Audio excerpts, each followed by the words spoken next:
సిద్ధాంతాల పరంగా గొప్పదని చెప్పుకునే భారతీయ జనతా పార్టీలో నాయకుడిగా ఉంటూ ఇతర పార్టీల నాయకుల కోసం పనిచేసే నెల్లూరు జిల్లా ప్యాకేజీల లాలూచి స్టార్గా పేరు పొందిన భరత్ కుమార్ లాంటి వ్యక్తి కూడా తమ ప్రభుత్వం పైన వైఎస్ఆర్ కాంగ్రెస్ పార్టీ నాయకులపైన తమ ఎమ్మెల్యే ప్రతాప్ కుమార్ రెడ్డి పైన విమర్శలు చేయడం హాస్యాస్పదం అంటూ ఆ పార్టీ నాయకులు మండిపడ్డారు.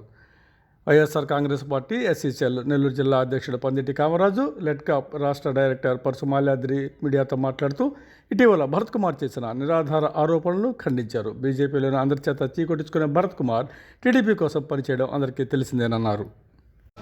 నిన్నటి దినాన బీజేపీ నాయకులు అంటే మొన్న దొడ్డిదారిలో బీజేపీ జిల్లా అధ్యక్షుడయ్యి ఆయన అవినీతి భాగవతం ఆయన యొక్క శక్తి సామర్థ్యాలు చూసిన తర్వాత వారి అధిష్టానం ఇక్కడ పనికిరావని చెప్పని తరిమేస్తే నెల్లూరు పోవడానికి కూడా ఇబ్బంది పడే వ్యక్తి ఈరోజు స్థానిక శాసనసభ్యులు గతంలో అపోజిషన్లో కూడా 5 సంవత్సరాలు ఎన్ని ఇబ్బందులు పెట్టినా కనీసం ప్రోటోకాల్ కూడా ఇవ్వలేనప్పుడు కూడా ఇటువంటి నాయకులు మాట్లాడలేని నిస్సిగ్గుగా వ్యవహరిస్తున్న వీళ్ళందరూ కూడా ఎమ్మెల్యే గారి గురించి మాట్లాడడం అంటే చాలా హేయంగా ఉంది.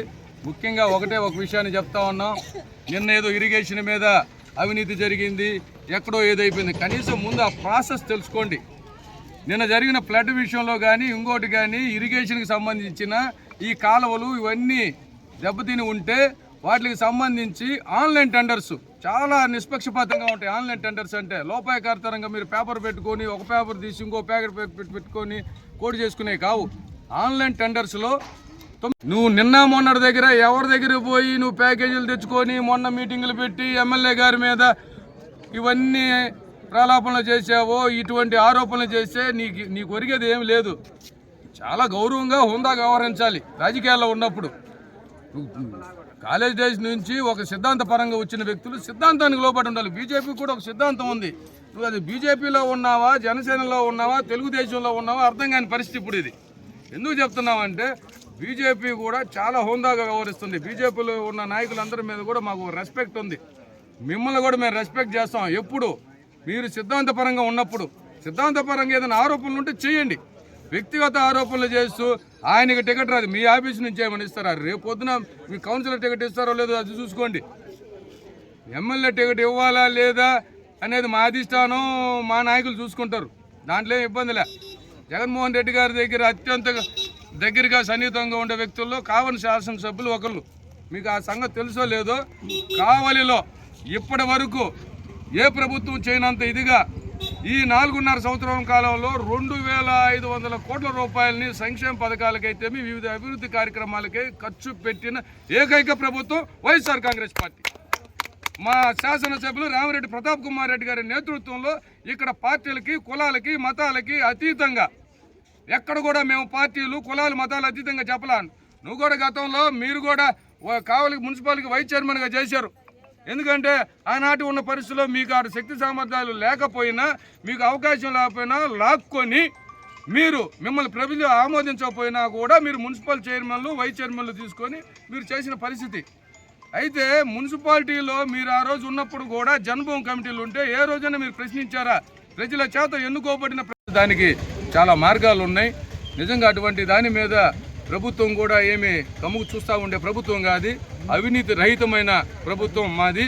జగన్మోహన్ రెడ్డి గారి పాలనలో ఈరోజు అవినీతి రహితంగా, అందుకనే మా దగ్గర జన్మభూమి కమిటీలు లేవు, నాయకులు సిఫారసులు లేవు, లంచాలు లేవు, ఏమీ లేని ఒక సచివాలయ వ్యవస్థ, వాలంటరీ వ్యవస్థను తీసుకొని వచ్చి మీ దగ్గరికే పరిపాలన తీసుకొస్తున్న పరిస్థితి. ఎక్కడ రికమెండేషన్లు కూడా లేవు.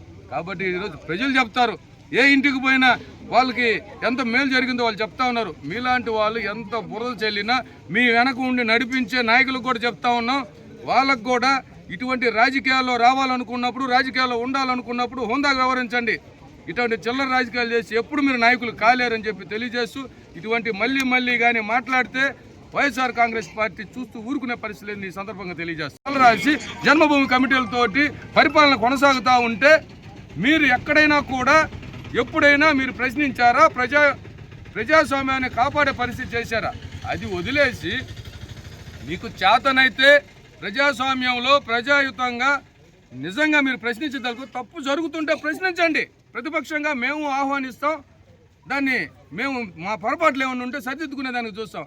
ఉత్తుత్త ఆరోపణలు చేసి ఈ చెప్పాల్సినవి అసలు ఏమి జరిగింది, ఎక్కడ జరిగింది, మీరు చెప్పే ఆరోపణలు ఉంటే నిజంగా చూపించండి ప్రజలకి, ప్రజలు నిర్ణయిస్తారు. అది వదిలేసి రాత్రుల్లోకి ఇంట్లో పొగులు, రాత్రులు వేరే పార్టీలో చేస్తారు, పొద్దున్నే మీ పార్టీకి వచ్చేస్తారు. ఇంతకు మీ పార్టీలో మీరు ఉన్నట్ట లేనట్ట అధ్యక్షులుగా మిమ్మల్ని తీసేసిన తర్వాత కూడా ఇటువంటి పరిస్థితులు నిజంగా చాలా హుందాగా వ్యవహరించాలి. మీరు ఎదిగే కొద్దీ ఒదిగి ఉండమని చెప్పారు. మీరు ఒక స్టెప్ ఎదుగుతూ ఉన్నారంటే మీరు ఒక జిల్లా నాయకత్వానికి వెళ్ళిన తర్వాత చాలా హోందాగా వ్యవహరించాలి రాజకీయాల్లో. అది విస్మరిస్తే నిజంగా అపహాస్యం అవుతుంది. జనాలు నవ్వుకుంటా ఉన్నారు ఏమి జరిగిందని. గతంలో ఏ ఎమ్మెల్యే కూడా కావలిలో ఎక్కడ నివాసం ఉన్న పరిస్థితి కానీ, ఎమ్మెల్యే అంటే ఎవరు తెలియని పరిస్థితి కావలి ప్రజలకి. కానీ ఈనాడు మా శాసనసభ్యులు, కావలి శాసనసభ్యులు రామిరెడ్డి ప్రతాప్ కుమార్ రెడ్డి గారు ఈరోజు గడప గడప కార్యక్రమం ద్వారా ప్రతి ఇంటిని దర్శిస్తూ ఉంటే, ఆ గడప గడప పెట్టక ముందు నుంచి కూడా గతంలో అపోజిషన్లో ఉన్నప్పుడైతేమి, ఇప్పుడు అధికారంలో ఉన్నప్పుడైతేమి ఎమ్మెల్యే అంటే ఈరోజు ప్రతి ఇంటిని చూసిన వ్యక్తి కేవలం మన రామిరెడ్డి ప్రతాప్ కుమార్ రెడ్డి గారు మాత్రమే. ఇది మీరు ముందు గమనించాలి. గతంలో ఎవ్వరూ ఎక్కడ లేదు. మీకు ఒకటే చెప్తా ఉన్నాం, ఇటువంటి అవాకులు చవాకులు మాట్లాడేటప్పుడు చాలా హోందా వ్యవహరించండి, ఒక గౌరవంగా ఎదిగే పరిస్థితిలో. మీకు మళ్ళీ మళ్ళీ చెప్తా ఉన్నాం, ఇటువంటి చిల్లర మాట్లాడేటప్పుడు ఇక్కడ ఎవరు చూస్తూ ఊరుకుండరు. మీరు నిజంగా ఇక్కడ ఏదైనా తప్పు జరిగింది అనిపిస్తే మీరు ప్రశ్నించండి, ఆధారాలు మీరు ఏదో చెప్తా ఉన్నారు కదా చూపించండి. బీజేపీ నాయకుడు కనీసం వార్డుకు పనికిరాడు, వార్డులో చెల్లడు. ఆయన జిల్లా అధ్యక్షుడు చేసి మళ్ళా ఎమ్మెల్యేలుగా బేరాలు పెట్టుకుంటూ డబ్బులు కోట్లాది రూపాయలు వసూలు చేసుకుంటూ, లక్షలాది రూపాయలు వసూలు చేసుకుంటూ, ఎవరో డబ్బులు ఇస్తే ప్లస్ బిల్లు పెట్టి ఎమ్మెల్యేగా నియమించే స్థాయి అతనికి లేదు. ఈ సందర్భంగా తెలియజేస్తున్నా, నీ సంగతి ఏందో, నీ రియల్ ఎస్టేట్ ఏంటో, నీ భూములు ఏంటో, లేఅవుట్లు ఏమేమి చేసావు కావలపట్నం ప్రజలకి, నువ్వు ఉన్న ఏరియా ప్రజలకు మొత్తం తెలుసని నువ్వు ఎమ్మెల్యేగా టికెట్ రావాలా, మేము ఓడి తెలియజేస్తున్నావు. ఎమ్మెల్యే స్థాయిని విమర్శించేదానికి నీ వెనక బడా రియల్ ఎస్టేట్లు ఉన్నారు, కొంతమంది కోట్లాది రూపాయలు సంపాదించుకునే వ్యక్తులు ఉన్నారు. ఈ అందరూ డబ్బులు తీసుకొని గౌరవ ఎమ్మెల్యే గారి మీద ప్లస్ మీట్ పెడుతున్నావు, ఆకాశం మంది ఊహం చూస్తున్నావు. తిరిగి నీ ముఖాన్ని పడద్ది. కావలపట్టిన రాబోయే ఎలక్షన్లో రామిరెడ్డి ప్రతాప్ కోడి ఘన విజయం సాధిస్తాడు, గెలిపిస్తారు. నీవు ఆకాశం మీద ఊహం వెళ్తూ తిరిగి నీ ముఖాన్ని పడద్ది. నీ వెనక ఎంతమంది బడా ఉన్నారో, ఏ పార్టీలు ఉన్నారో, ఏ కాంట్రాక్టులు ఉన్నారో, ఎంతమంది సంపాదించుకున్నారో, వాళ్ళు వెనక రాత్రులు ఏడాడు కలుస్తున్నారో, ఎక్కడెక్కడ సీక్రెట్లకు మారుతున్నారో, ఏ కారులో మాట్లాడుకుంటున్నారో ఈ కావలపట్ల అందరికీ తెలుసు. కానీ కొంతమంది మీడియాని అడ్డం పెట్టుకొని, ఆ పచ్చ మీడియాని పెట్టుకొని ఎమ్మెల్యే గారి మీద మచ్చయ్యాలని నువ్వు తెలుసు చేస్తున్నావు. ఆ పచ్చ మీడియాకి నీ వెనకున్న బడా కాంట్రాక్టులకి కావాలని కొంతమంది ఆశపడుతున్నారు. వాళ్ళందరూ కూడా రాబోయే రోజుల్లో కావలపట్నం ప్రజలు బుద్ధి చెప్తారని ఈ సందర్భంగా తెలియజేస్తున్నారు.